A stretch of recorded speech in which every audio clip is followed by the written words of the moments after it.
M pocket का repayment time से नहीं किया जाएगा तो क्या होगा। हाँ दोस्तों, एम पॉकेट जो लोन ऐप होता है और आप उससे लोन ले लिए हैं, आपका ईएमआई टाइम पे नहीं भरिएगा अपना ईएमआई, तो एम पॉकेट वाले आपके साथ क्या क्या कर सकते हैं आपको स्टेप बाय स्टेप बताऊंगा कि आपके साथ क्या क्या हो सकता है। तो बने रहेगा मेरे वीडियो में अंत तक, और मेरे चैनल पर नया तो सब्सक्राइब जरूर कर लीजिएगा। हाँ दोस्तों, एम पॉकेट से अगर आप लोन लिए हैं, अगर आपका ईएमआई है 8 तारीख को और आप 9 तारीख को रीपेमेंट कर रहे हैं, तो उसमें पेनाल्टी ले लेगा। पेनाल्टी ले लेगा 500 या फिर 400, और डेली का डेली बढ़ता रहेगा पेनाल्टी। एक दिन 500 मारेगा, उसके बाद डेली बढ़ेगा पेनाल्टी। और अगर आपके पास पैसा नहीं है, आप नहीं भरिएगा, तो मेन पॉइंट है कि वो लोग क्या कर सकते हैं। रही बात की आपका कॉन्टेक्ट लिस्ट वो लोग लेते हैं क्या।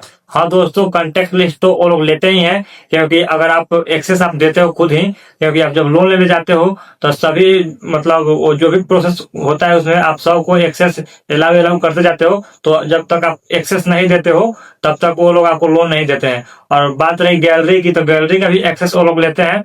तो दोस्तों, गैलरी का एक्सेस लेते हैं, कॉन्टेक्ट का एक्सेस भी लेते हैं। तो वो लोग कॉन्टेक्ट के पास कॉन्टेक्ट नंबर आपका खोल के उसमें से आपके रिश्तेदार के कहीं भी फोन कर सकते हैं और उनको बोल सकते हैं कि पैसा भरवाइए, जिससे कि आपका बेइज्जती होगा। बात रही गैलरी की, तो गैलरी से आपका फोटो निकाल कर वो ब्लैकमेल तो नहीं करते हैं, लेकिन जरूरत पड़ता है तो वो लोग वो भी कर देते हैं। बहुत मतलब उनका जब टाइम पे आप नहीं देते हैं, बहुत लोग तरफ जाते हैं, आप बहुत उन लोगों को परेशान करते हैं, तब लोग कर सकते हैं, लेकिन करते नहीं है। बाई चांस ही कभी करते हैं, लेकिन मैं तो जहां तक जानता हूँ नहीं करते हैं ब्लैकमेल फोटो वोटो लेकर। लेकिन कॉन्टेक्ट लिस्ट में, हाँ कॉन्टेक्ट लिस्ट में फोन जरूर कर देते हैं। और दोस्तों, बात रही लीगल नोटिस की, तो 25,000 50,000 आपको, आप कितना ही लोन लिए होंगे एम पॉकेट से। आप अगर स्टूडेंट है या फिर कुछ भी है तो 40,000 25,000 50,000 आप लोन लिए होंगे, तो उससे वो मतलब केस वोस नहीं करता है, क्योंकि वो आप पे केस करेगा तो मतलब उसको एक वकील हायर करना पड़ेगा, उसका भी फीस लगेगा। तो जितना का बउआ नहीं उतना का झुंझुना। हमारे इतिहास में कहावत नहीं कहा जाता है कि जितना का बउआ नहीं होता है उतना का झुंझुना हो जाता है। वो पैसा आपको दिया है 25,000 40,000 50,000 इतना का लोन दिया है, और वो वकील हायर करेगा, आपसे केस लड़ने में व्यस्त हो जाएगा। पता चलेगा 50,000 से ज्यादा उसका केस लड़ने में खत्म हो गया। तो दोस्तों, वो केस नहीं करते हैं, वो मतलब आपके पास रिकवरी एजेंट आपके पास फोन करता है और थोड़ा मूड में बात करता है कि पैसा मिल जाए, थोड़ा डरवाने की कोशिश करता है, धमकाने की कोशिश करता है कि पैसा इससे भी वो लोग देते हैं। बाकी बात रही लीगल की, तो लीगल नोटिस आपके पास आता है, लेकिन वो लोग केस नहीं करता है, क्योंकि केस करने का खुद पैसा उनके पास उतना टाइम है ना कि आपके पास केस करेंगे।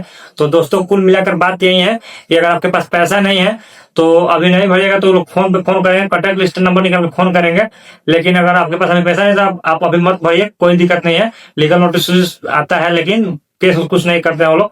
लेकिन अगर आपके पास जब भी पैसा होगा तब आप उनका पैसा मतलब रीपेमेंट आप कर दीजिएगा, उनका पैसा लौटा दीजिएगा। नहीं तो इससे क्या होगा, मतलब रीपेमेंट मतलब एक दिन भी आपका लेट होगा तो क्रेडिट स्कोर तो आपका घटेगा ही, क्रेडिट स्कोर आपका डाउन होगा, सिविल स्कोर। और पता चलेगा कि आप उसका लोन रीपेमेंट जिंदगी भर किए ही नहीं, तो आपको एम पॉकेट वाला दोबारा लोन नहीं देगा। यही बात है कुल मिलाकर।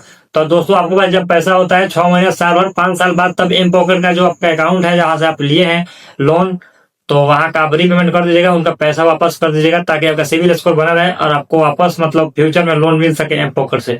तो दोस्तों, यही सब बात होता है। एम पॉकेट का रीपेमेंट नहीं करने पर टाइम से कर दिया जाता है। अगर आपको चुकाना ही नहीं होता है, आपका उतना इनकम ही नहीं है, तो आप लेते हैं क्यों। तो दोस्तों, किसी का भी पैसा लेकर रखना नहीं चाहिए, उनका पैसा आप टाइम पे रीपेमेंट कर दीजिएगा। अगर नहीं है तो कोई दिक्कत नहीं है, आपके पास जब होगा तब उनका रीपेमेंट कर दीजिएगा, लेकिन जरूर कर दीजिएगा, क्योंकि किसी का पैसा लेकर रखना नहीं चाहिए, मेरा यही मानना है। तो दोस्तों, आशा करता हूँ कि आपको वीडियो अच्छा लगा हो, और आपको कोई भी प्रॉब्लम हो तो मैं वीडियो में कमेंट कीजिएगा, मैं उसका जरूर रिप्लाई करूंगा। और वीडियो अच्छा लगा तो वीडियो को लाइक कर दीजिए, चैनल को सब्सक्राइब करिए। चलिए मिलते हैं किसी नेक्स्ट वीडियो में।